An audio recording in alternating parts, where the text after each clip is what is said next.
یاد رکھنا رشتوں ناتوں کا خیال رکھنے میں آپ کا فائدہ ہے. عمر بڑھے گی، رزق وسیع ہو جائے گا، کم محنت سے زیادہ خوشیاں ملے گی. اور اگر آپ نے ماں باپ، بہن بھائی، اعزاء اور اقربا کو ایسے ہی لتڑ پتڑ کے چھوڑ دیا تو آپ کی زندگی بھی خوشگوار نہیں ہوگی. ہر میدان میں آپ کو رکاوٹ پیش آئے گی. ایک حدیث میں ہے جو یہ چاہے کہ اس کی عمر بابرکت ہو جائے اور اس کا رزق وسیع ہو جائے، فَلْيَصِلْ رَحِمَهُ، تو رشتہ داروں کا خیال رکھے. رشتہ داروں کا خیال رکھنا بغیر کچھ دیے نہیں ہوگا. حدیث شریف میں ہے ان کے برتن میں کچھ نہ کچھ ٹپکاتے رہو. کوئی چیز صبح دے دی، کوئی شام کو دے دی، اور پھر اگر اللہ تعالیٰ نے آپ کو توفیق دی ہے اور آپ مالدار چچا ہے یا مالدار متمول ماموں ہے، پھر تو آپ سے بہت توقعات وابستہ ہوگی. اللہ اکبر. 1988 میں یہیں سے جانا ہوا تھا اور اپنے علاقے میں ایک جگہ جانا ہوا.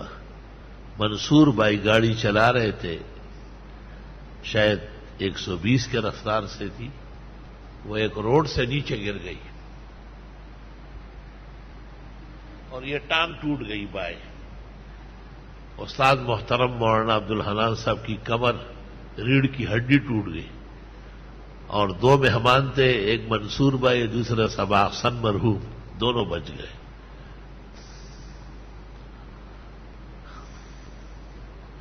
تو میرے ایک عزیز کو اطلاع دی گئی کہ اس کی ٹانگ ٹوٹ گئی.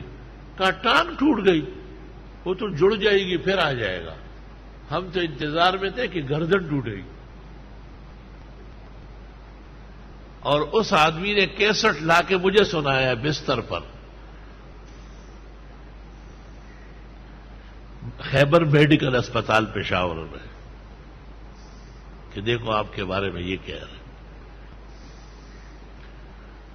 وہ عزیز جب میرے آئے تو بڑے رو رہے تھے، بہت غم ظاہر کر رہے تھے.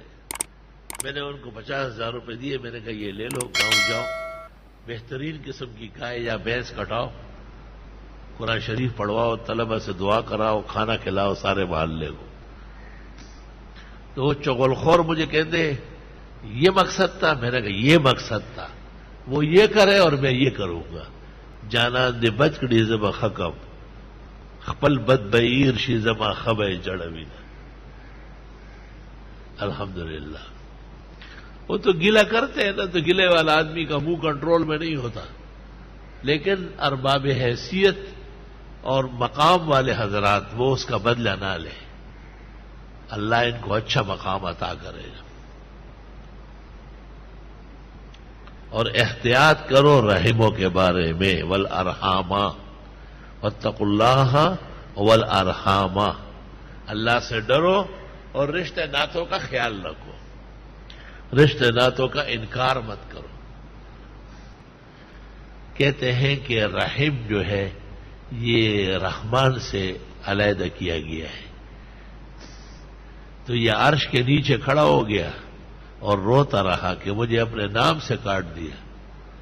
حق تعالی نے کہا اب فیصلہ تجھ سے ہوگا. من وصل کا وصلتو ومن قطع کا قطعتو. جو تجھ سے محبت کرے اس سے محبت کروں گا، جو تجھے ایسے ہی چھوڑے اس کو میں بھی نظر رحمت سے گرا دوں گا. لا الہ الا اللہ. آپ کہتے ہیں جی ہمارے رشتہ دار اچھے نہیں ہیں، تو وہ اچھے نہ ہو اور آپ اچھے ہو، یہ زبردست کام ہے.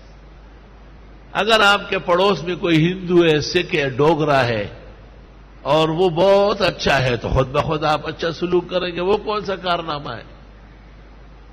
وہ اچھا نہ ہو اور آپ اچھے ہو.